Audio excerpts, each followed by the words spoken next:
Hello, and welcome to episode 5 of the Dad, Nobody Cares What You Say About New York podcast. In this podcast, I'm going to look at what some might say is a totally self-inflicted problem by the New York government, and that's the crisis caused by legalizing cannabis. So this episode is called Just Say Yes to Cannabis.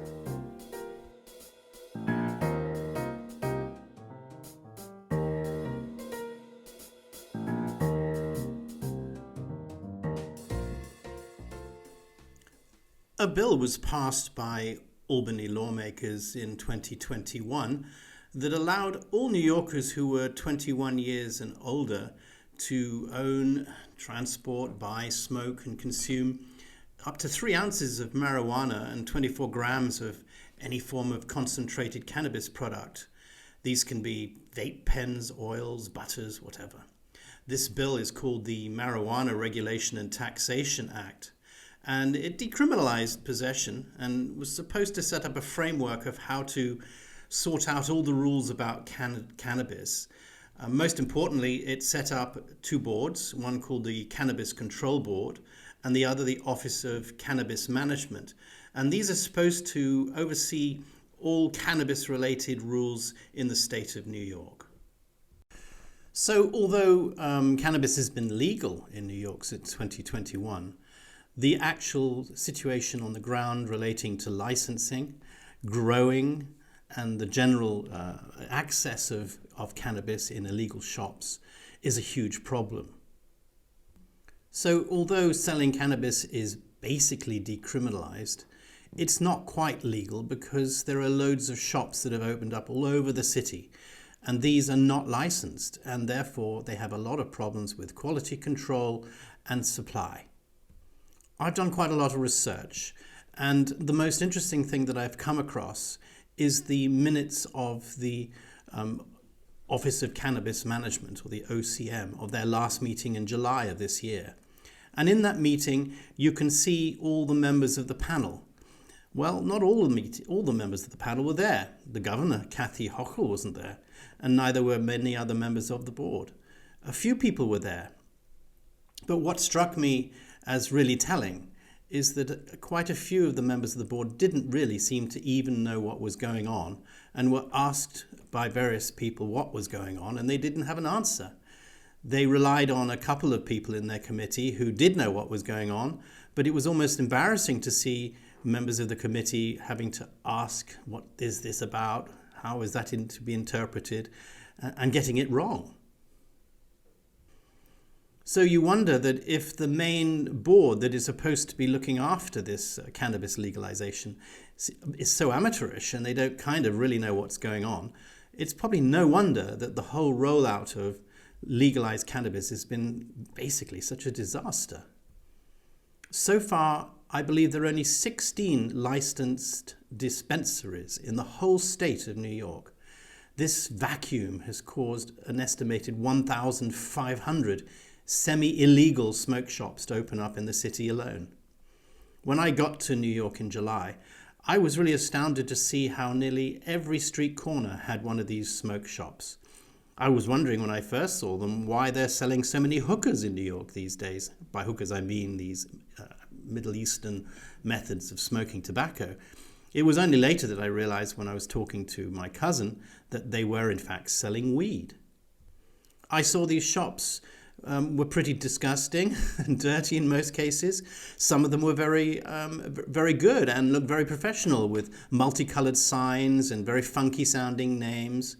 But what did strike me was that they looked a little bit like the illegal cannabis business was suddenly out in the open, and they weren't exactly the most professional shops that you can imagine, and the people running them didn't look terribly professional either.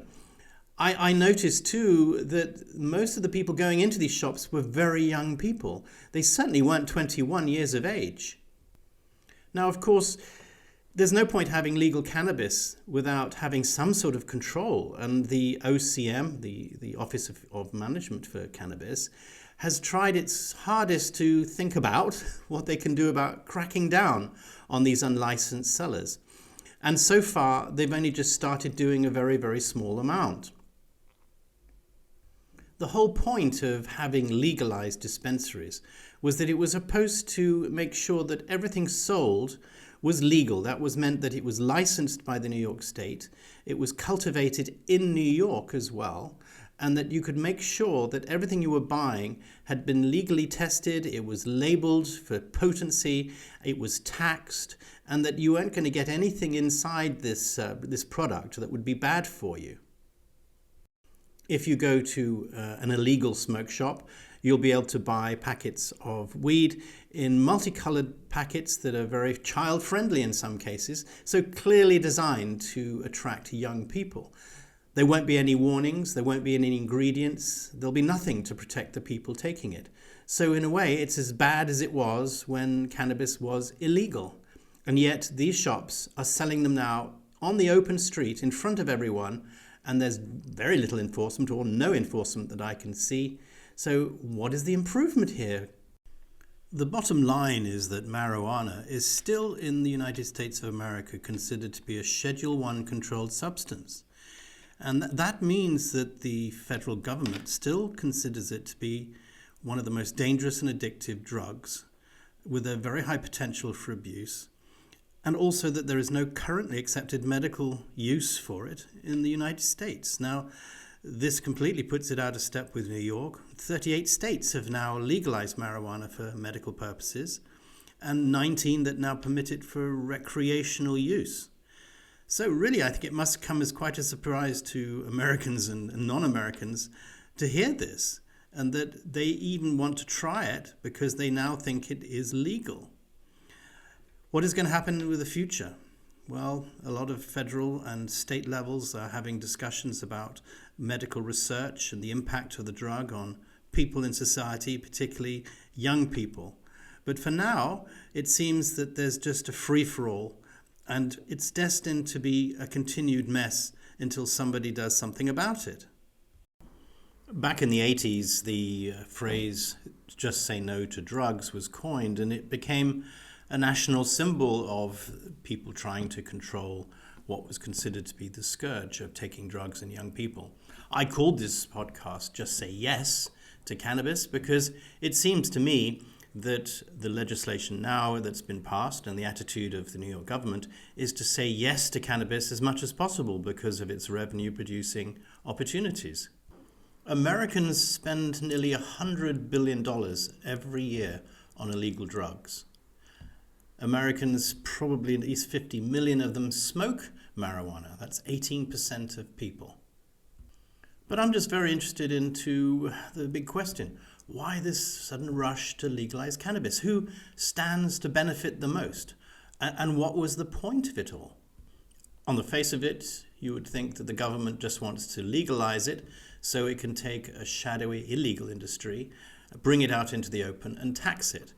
So the first thing that I decided to do was to try to find out who stands to get the most out of the growing of cannabis. Now, there are a few very, very big companies in the United States: Curaleaf, Innovative Industries, Green Thumb Industries, Verano Holdings, etc., Cresco Labs. They're almost acting like big tobacco companies like Philip Morris. They have massive resources at their disposal, and they're lobbying Congress with mighty amounts of money. Curaleaf alone in 2023 has given over $280,000 in political donations to Congress.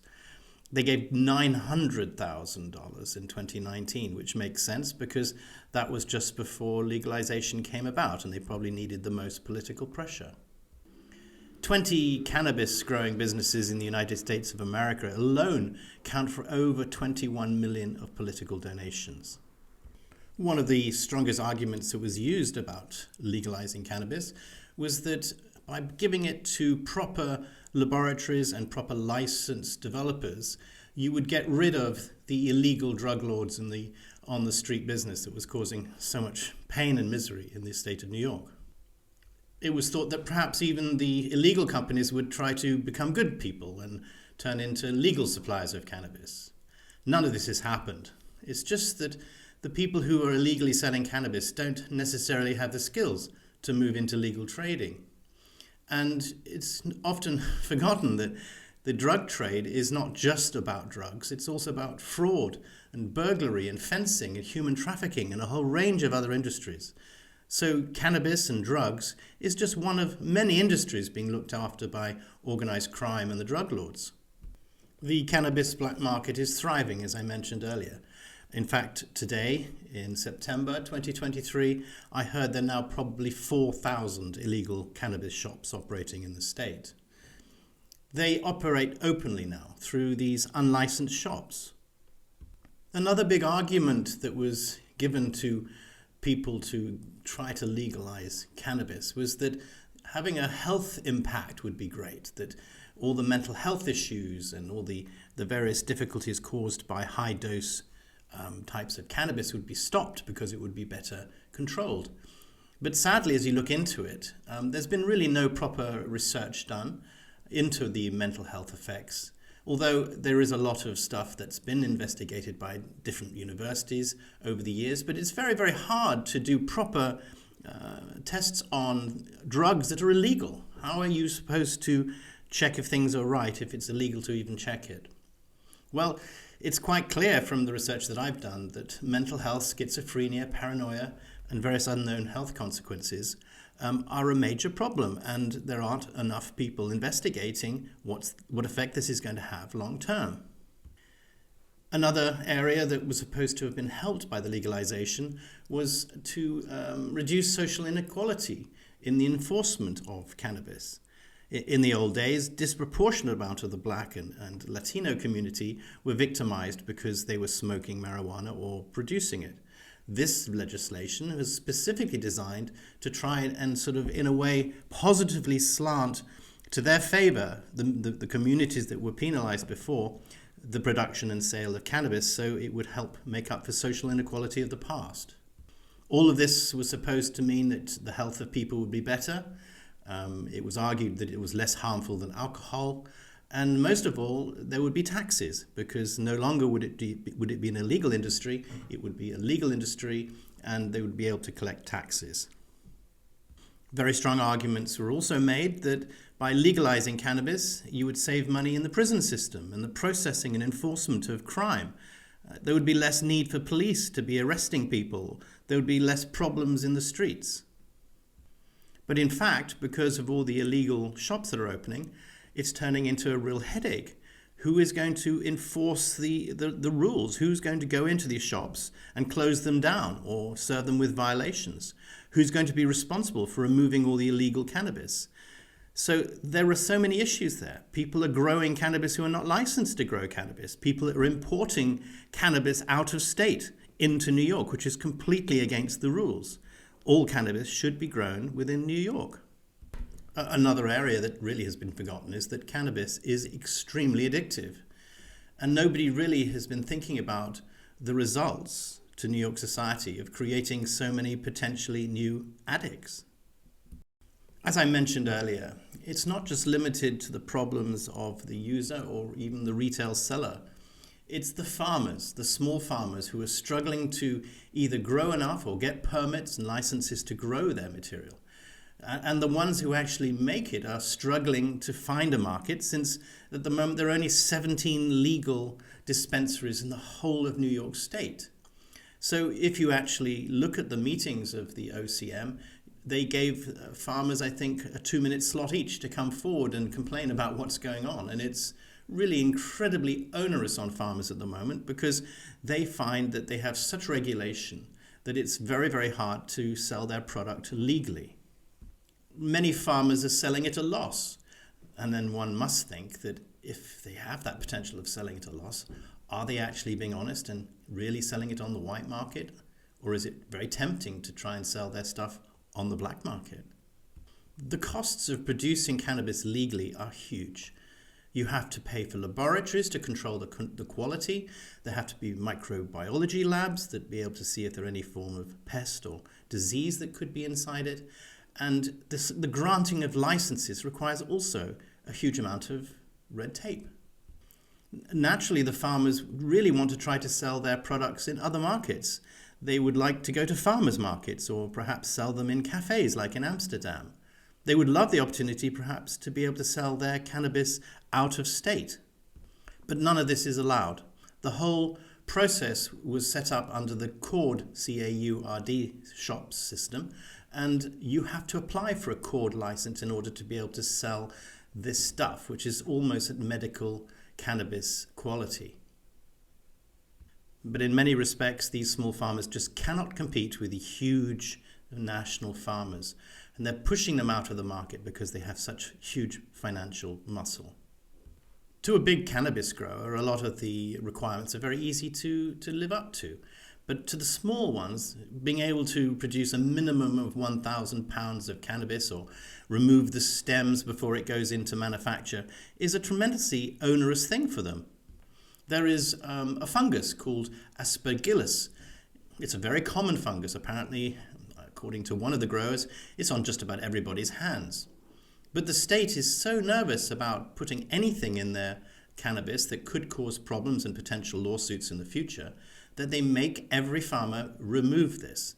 And this can cost tens of thousands of dollars in specialized machinery.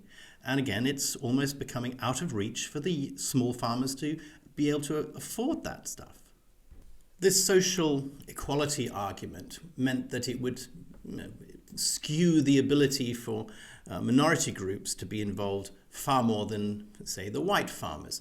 Now this is already causing problems. There have been lawsuits because the veterans are being kept out of it, or white farmers are being kept out of it. They feel that just because people were historically disadvantaged, isn't it not discrimination now to be, putting the white farmers at disadvantage, or people who are perfectly able to grow and have got, very good records, no crime, nothing.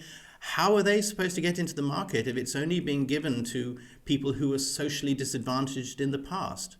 It sounds like a very laudable policy originally, but it's not working in practice.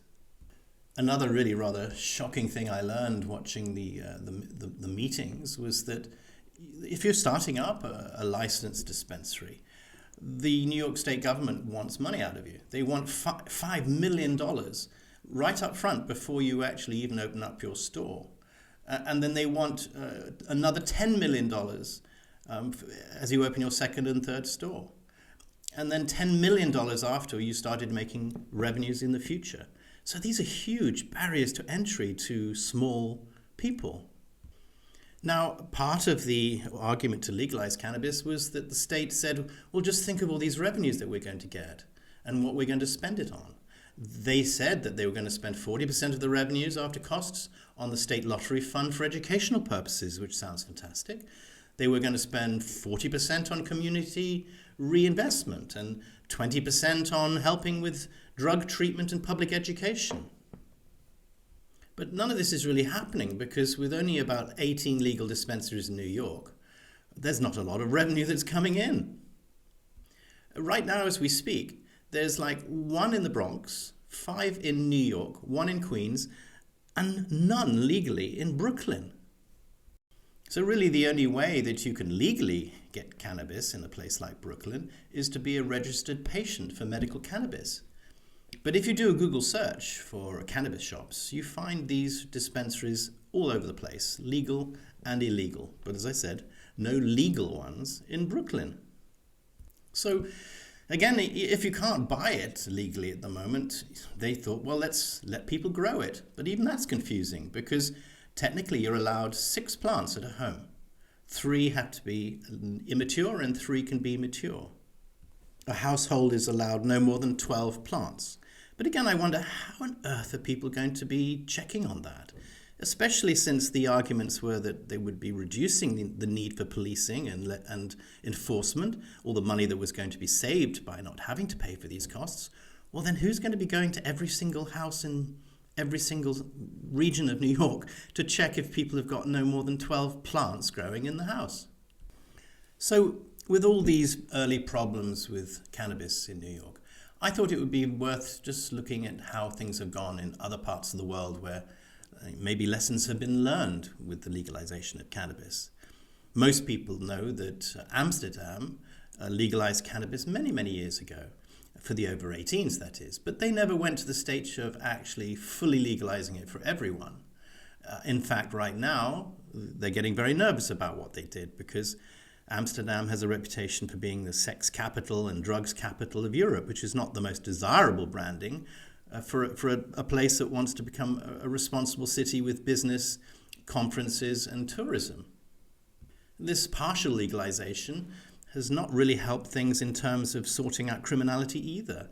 In fact, the black market in Amsterdam is stronger than it's ever been. Illegal drugs are absolutely booming. In Amsterdam, you have to be over 20 and you have to go to licensed coffee shops. It's not available anywhere else, technically. Most interesting is Thailand, because in June 2022, Thailand decriminalized the production, sale, and personal use of cannabis. And having lived in Malaysia and Singapore myself, you find that incredibly funny since you can be executed for having even a tiny amount in those countries. But things seem to be working out okay. I mean, there are 3,000 legalized retail outlets in Thailand, so they've done it very quickly. They also have allowed the production of cannabis and the import of cannabis from places like California, so they have no blockages to where they get their drugs from. Black market prices have actually fallen still way below the legal dispensary prices. But in response to that, at least you're probably knowing that you're getting some good quality stuff. Illegal drugs such as meth has probably declined. And it seems that, yep, it is true what people were worrying about, that the young people are shifting to cannabis, but at least they're shifting away from harder drugs. Nearer home for my American listeners, Colorado in the United States of America has been allowing legalized cannabis for over 10 years. And in that time, they've grown the business, the legal business, to nearly $2 billion a year. And they found that now 24% more people are using it than used to use it when it was illegal. That's the early studies showing that legislation has increased the use. But funnily enough, there doesn't seem to be any great evidence that driving under the influence or crime has exploded as people feared. And some feel that, in fact, drug deaths have actually declined since legalization. Now, those people who have used cannabis or its products know that it has tremendous pain and inflammation-reducing properties. But, there has also been the evidence that it can damage the mental health of growing brains. Nevertheless, people are turning to cannabis for many, many reasons. But you'd think, again, from the arguments against, that it's going to create a whole generation of couch potatoes, people who are going to sit there watching television, eating crisps. It hasn't happened. Apparently, people use it when they're working out. There is good evidence that it's having quite the opposite effect, that people who are smoking cannabis or using cannabis properties are not being affected negatively at all. So, what are my lasting conclusions from all this investigation? It really seems that we've created an industry in New York that wants to maximize profits. The government wants to maintain its tax revenues. The big drug companies and tobacco companies that seem to be behind the production of cannabis want to grow bigger and bigger. And eventually, of course, people who've got the funds and want to open legal dispensaries hope also to cash in. But it seems that there are really no proper studies, no proper investigation into the health impacts. And there is already a lot of discussion about the increased rates of emphysema, learning delays in adolescence, and probably some problems with crime. It's got to the point now that people in New York are actually saying we should probably have more regulation and better oversight. David Jernigan, who's professor of health, law, policy and management at Boston University, was quoted as saying that we're in a massive natural experiment and we are learning the lessons from alcohol, tobacco and other drugs where we have to regulate cannabis. But are we regulating it, he said? Absolutely not. One of the big issues is that the price of legal cannabis is much higher than black market cannabis. So the black market in New York is absolutely flourishing. The whole legalizational process has become so complicated, so it's created a vacuum, and of course, always in these circumstances, the vacuum will be filled by black market. The government is obviously determined to make as much tax revenue as they can, So in New York, they level a 13% state tax on cannabis. This was projected to produce nearly $56 million in 2023. But in fact, it's producing millions less because they don't have enough shops. Of course, one wonders, why did they choose a tax rate of 13% when normal sales tax in New York is 4%? And then when you add on the New York state tax of 4.5%, you never ever pay more than 8.8% sales tax on any other food or beverage. So isn't it a bit ridiculous to be charging 13%? And it's no surprise, therefore, that the cost is much higher than illegal street cannabis. As I finished the podcast, I was reading that actually today there has been a big case in New York where a judge has upheld a restraining order to prevent licensed dispensaries from opening. So at the moment, as of the 4th of September 2023, no new dispensaries can open. I saw an interview with some poor guy who spent every penny he has, and he still has rent, he still has insurance and all these other costs, trying to open a dispensary called Turp Brothers in Astoria. The guy is just beside himself because he's done everything that he was asked to do, but he just cannot open his shop. The bills keep coming in. And this is because veterans have said it's not fair. They're not allowed to get involved in the cannabis industry, even though they consider themselves to be upstanding members of society. And that's because the original idea of the New York cannabis legalization was to give preference to those who used to be socially excluded before. So right now, there are 17 licensed dispensaries, 200 licenses have been granted, 4,000 illegal dispensaries are open, and the whole system is absolutely out of control. It seems to me yet again that if you want to mess something up, you get the government involved. And if you really want to mess something up, you pass laws and try to enforce them. The genie is out of the bottle. There's no going back on this. You can't start legislating against cannabis again because you'll just be back to where you started. So I would suggest the best thing to do would be to reduce the tax, reduce all these barriers and entry for growers, reduce all the red tape and the costs for people who want to either grow or to sell cannabis. So eventually the prices on the street will be as low as the black market, and then eventually the black market will go. Rather like tobacco and alcohol, again, it's going to be too late for us to assess all the damage that it could be doing to people. It's out. It always has been. But even now, while it's legal, not enough research is being done to find out the health effects and what could be done to mitigate that. And lastly, it's quite pointless while you've got 4,000 little illegal shops around New York. It's quite pointless trying to restrict the selling of this stuff just to legal dispensaries. You've got to be able to open it up to all sorts of other markets, such as farmers markets or street cafes or wherever else people want to sell cannabis.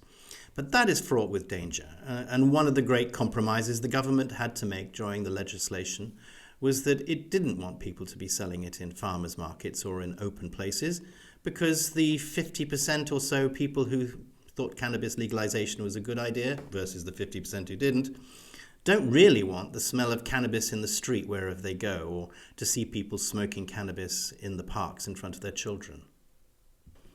But as I found in Cologne, it's not legalized, it's sort of decriminalized for a certain amount for personal use. You can't stop it, and every time I go home, I go past skate parks or wherever else, and you smell cannabis in the air. So my recommendation is to get the state out of the control of this cannabis legalization as much as possible. Allow the free market to take over. Investigate the problems that it can have for health. Invest money in trying to mitigate that. Make it as freely available for sale as you can. Reduce the taxes to a much lower amount so you can undercut the illegal shops that are opening all over New York. They're everywhere. And unless something is done about it now, the situation is not going to improve. None of the benefits of the saving of law enforcement are going to come true. Otherwise, mostly people will carry on buying their cannabis from the illegal shops. And it's not right because you don't know what's in this stuff. I was talking to my wife and she said, to be honest, I know that the kids are going to be smoking cannabis, and I would much rather spend a little bit more money going to somewhere where I knew what they were smoking wasn't going to be really bad for them. So, just say yes to cannabis has been a total disaster because all it's done is generate nothing but more problems than it set out to cure.